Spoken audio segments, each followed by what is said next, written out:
What's up, y'all? OH. How about them Buckeyes? I should have made this video a couple days ago, but I've been real busy trying to get my IFTA taxes filed and started working on my other taxes and getting stuff done around the house. And this time I had time to get on here and do a little fan reaction. Just got a text. Do a little fan reaction, Ohio State versus Clemson. And I'm not surprised that we won the game. I am a little surprised at the way that we won the game. Complete domination from Ohio State. And I knew that we were capable of putting a game together like that. You know, if you've seen the talent on that Ohio State team in recent years, and not as talented as last year's, but still, that defensive line really stepped up and played a hell of a game. And that's where the game was won, on the line, in the trenches, offensive and defensive. And we just curb stomped Clemson. And they deserved it. They deserved it. I do want to talk a little bit about the Clemson fans, and a couple in particular that have YouTube accounts. One is named Pigskin Pete, who was talking mad shit before the game about how Clemson is Ohio State's daddy and all that jazz. And to his credit, he come on after the game, and he's basically, hey, you guys outplayed us, good game, good luck to you. I can respect that. You know, every once in a while you got to eat crow. You're gonna talk shit, eventually somebody's gonna make you eat it, and it's how you handle that. I mean, he took his humble pie and he ate it. There's another one. His name is Bobby Durkins, and man, you talk about salty. So I'm going to address some of the things Mr. Durkins had to say about the Ohio State University Buckeyes. And the first thing he says is everybody hates us. And in a way, he's right. If you're not from Ohio, you're not an Ohio State fan, you probably don't care for us much. And there's a reason for that. It's because we win a lot of games, and we're hard to beat. Even when we're the underdog, I believe I saw a stat the other day that Ohio State has won the last 8 games in which they were the underdog, which doesn't surprise me. I think sometimes that team plays better when they feel like they are being underrated or disrespected, and that came into play this game. Not only were we touchdown underdog, but you had Dabo Swinney ranking us 11th in the country, which was ridiculous. I mean, Dabo, he should lose his vote, or his privilege to vote in the national poll, pulling a stunt like that. And I don't understand his argument. You know, this Bobby Durkins brings it up too. Oh, you only played 6 games and blah blah blah. Well, they played 6 games, yeah, but who did Clemson play? I mean, I got a list of the teams right here if you want to know. Wake Forest, the Citadel, Virginia, Georgia Tech, Boston College, Pitt, and Virginia Tech. Now, let's eliminate 3 of them games. How about? Let's say the Citadel, Wake Forest, and Georgia Tech. Those are probably 3 worst teams on that list. That was nothing but a scrimmage game for Clemson. A way for them to tune up their offense and defense. And if you want to use that, you played more games, those 10 games, as an excuse, am I supposed to believe that the Citadel wore you guys down? The Citadel took a toll on the mighty Clemson football team. Y'all should be embarrassed. I mean, just stop. The 6 games was meaningless. If anything, it was a disadvantage because we got fewer reps in. And any coach worth his salt will tell you that reps are meaningful. That's why a lot of coaches put in their backups when games get out of control. 1 is to prevent injury, but 2 is to get their backups reps, because someday those backups are going to be starters, and that day might be the next game, just depending on injury. But now it's a tired argument. It's ridiculous. Ohio State proved who the better team was on the field. Dabo knew Ohio State was a better team. He knew that last year, because the reality is Ohio State was having their way with Clemson in that game until that targeting call, which was less flagrant than the targeting call on Skolaski, whatever his name was.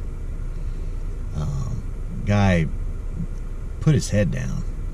He put his head down and clearly stuck it in the ribs of Justin Fields. And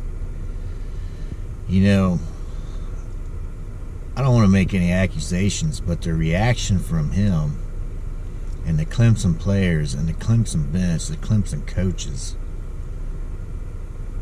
was odd. It was an odd reaction. Go back and look at it and watch the replay and watch the reaction of the Clemson players and coaches. It was pretty odd. And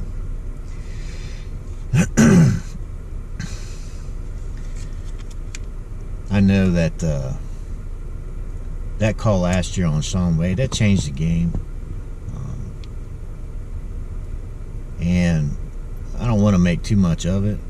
It definitely gave Clemson some momentum, and then there was the fumble. There was some other calls, but in reality, Ohio State still had the opportunity to win the game, and through that interception at the end of the game, which Mr. Bobby says, yeah, he's such a good quarterback, he threw it right to Clemson safety.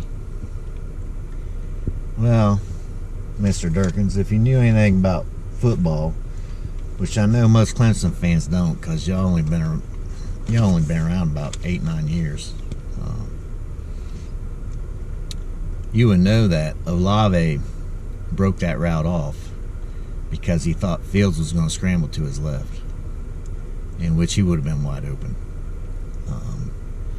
Now, when I first saw it, I'm like, oh man, Olave ran the wrong route. But then later, we come to find out that Olave thought that Fields was going to scramble, and that's why he trusted his instinct, and his instincts were wrong. And that resulted in the interception. Ohio State lost the game.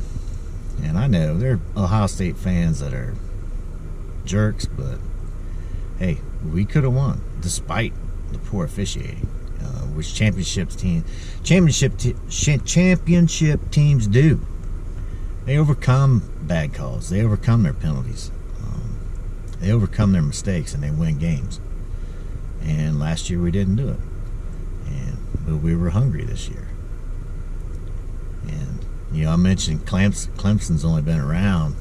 Bobby wants to talk about the Ohio State University, and how arrogant can we be, and we don't know nothing. We ain't nobody. Really, we ain't nobody. Since 2000, Ohio State is the winningest program in college football. Ohio State is also the winningest college football team in the history of college football. We surpassed Michigan last year, and that's by win percentage, not by overall wins. Overall wins, Michigan still has the advantage because they started playing 20 years before anybody else. But yeah, that's why, Bobby, that's why they call us the Ohio State University, because we've been doing this a long time, and we know how to win, we know how to lose, and it shows. And Clemson, y'all know how to win. You didn't handle losing too well, I gotta say that. And you want to talk about, well, we put it all out there, we gave it everything, and now Bama's gonna stomp us because we got nothing left to. You gonna tell me your team, they weren't giving it their all? It was going, what, 70%, saving some in the tank for Alabama? You gonna tell me Clemson didn't play their hardest? And how a team with Trevor Lawrence, who some say is the greatest college football player ever, which I don't buy that, but that's what some say. Colin Cowherd said it. Not that he knows anything about football either. But how do you lose? How do you lose a game when you have, the second coming of Tom Brady playing for you? How do you lose that game? I mean, Bobby, you must have lost your buzz. You must have had some tears in your beer, and you already drinking Bud Light and want to call yourself a redneck. Rednecks don't drink nothing that says light on it. Come on, man. Too many tears in your beers watered it all down. Already watered down beer. Lost your buzz talking crazy talk. Crazy. I know you was upset about losing the game. I'd be upset too, but I'd probably try to put it in perspective. You lost the game. You definitely had the best player in college football on the field, Trevor Lawrence. Justin Fields is close, but I give the advantage to Trevor. And you talk about Justin Fields rolling around on the ground. Well, so did Trevor Lawrence, especially last year after Wade hit him in the ear hole. He was rolling around on the ground, did a little flop, didn't he? Right? Went out for one play, came back in, ran for a 60-some yard touchdown. Come on. But yeah, how do you lose when you've got the best quarterback in college football history? And you have one of the premier running backs who came back his senior year when he could have went pro last year. Probably went first round or early second round. How do you lose? I don't know. I think maybe Dabo got out coached. I think Ryan Day is hot on Dabo's heels. Ohio State, we're cleaning up them recruits.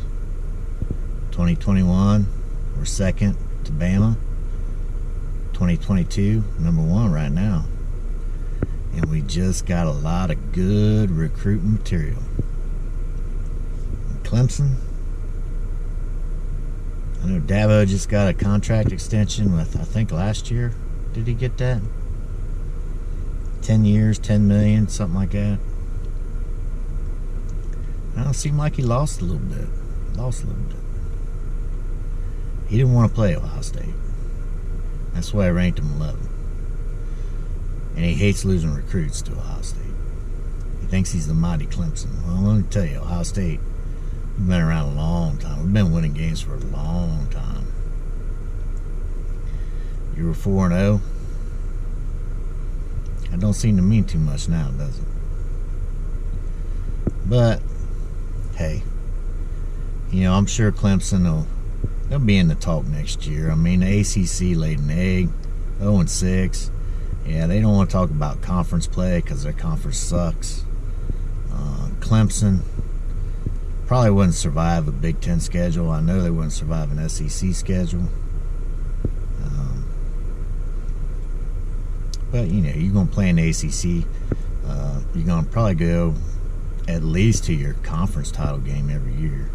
I don't see anyone stepping up in the near future. North Carolina's starting to make a move, but Miami, Florida State, done. There's no one else in that conference. So, but man, the ACC put 2 teams in the college football playoff and then went 0-6. 0-6. That's horrible. Notre Dame. Come on. Notre Dame had no business being in that playoff. I mean, I know Cincinnati lost their game to Georgia. It's a good game. Could have went either way. And Georgia's a pretty good team. I think Cincinnati deserved that 4th spot. Or, Texas A&M. It's hard for me to see putting 2 teams from the same conference in the same division in that conference in the college football playoff. Looks like maybe it should have been Oklahoma.